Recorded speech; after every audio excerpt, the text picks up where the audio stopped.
हाथ में लेकर या बंदूक हाथ में लेकर देखा है। आज पहली बार मैं देख रहा हूं कि एग्रीकल्चर के साथ ये ऐसे मुनक्कद प्रोग्राम करे। मेरी खुशी की कोई हद नहीं। ज्ञान हासिल कर रहे थे तो 3 बार ऐसा मौका आया कि उनके पास खाने का कोई चीज नहीं था। उनको उस टाइम शहद मुहैया किया गया।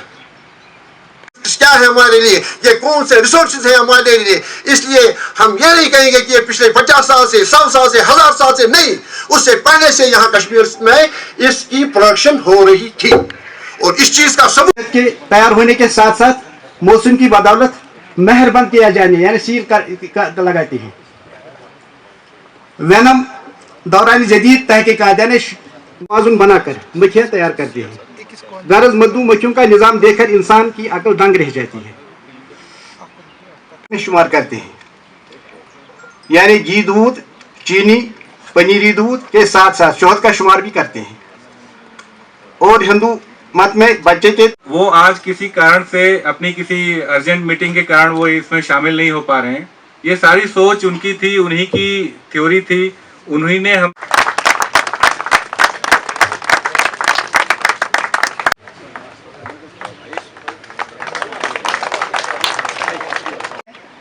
जिसमें सब्जियों की है काश्त या आप मान लीजिए मशरूम का है।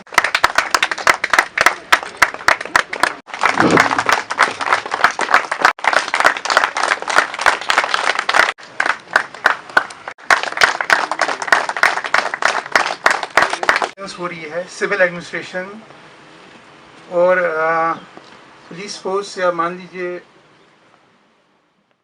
रोजान सठा शुक्र गुजार 1 बटान CRPF यम सठा ये प्रोग्राम वारिया काल पे कोशिश चलान, मगर आज गो ये लॉन्च पूरा असल पे एग्रीकल्चर डिपार्टमेंट तमो ये प्रोग्राम पूरा असल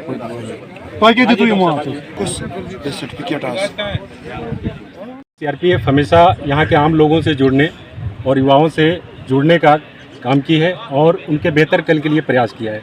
इसी दिशा में सिविक एक्शन 2022 के तहत सरकार द्वारा चलाए जा रहे विभिन्न कार्यक्रमों के अंतर्गत यहाँ के डिपार्टमेंट ऑफ एग्रीकल्चर के साथ मिलकर 180 बटालियन CRPF एक वर्कशॉप का आयोजन किया जो कि एपीकल्चर पे था, जिसके तहत हम यहाँ के जो यूथ जो अनएम्प्लॉयड हैं और जिनकी बी कीपिंग में रुचि है उनको रोज़गार देने के लिए हमने 5 ऐसे बेनिफिशरीज को चुने और उनको बी हाइव्स की कॉलोनीज दिया गया ताकि वो अपना स्वरोजगार शुरू कर सकें और आगे बढ़ सकें।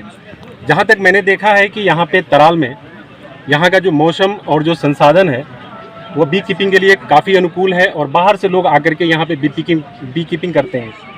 तो मैं चाहता हूँ कि आगे भी हम लोग मिल कर के इस तरह के प्रयास करते रहेंगे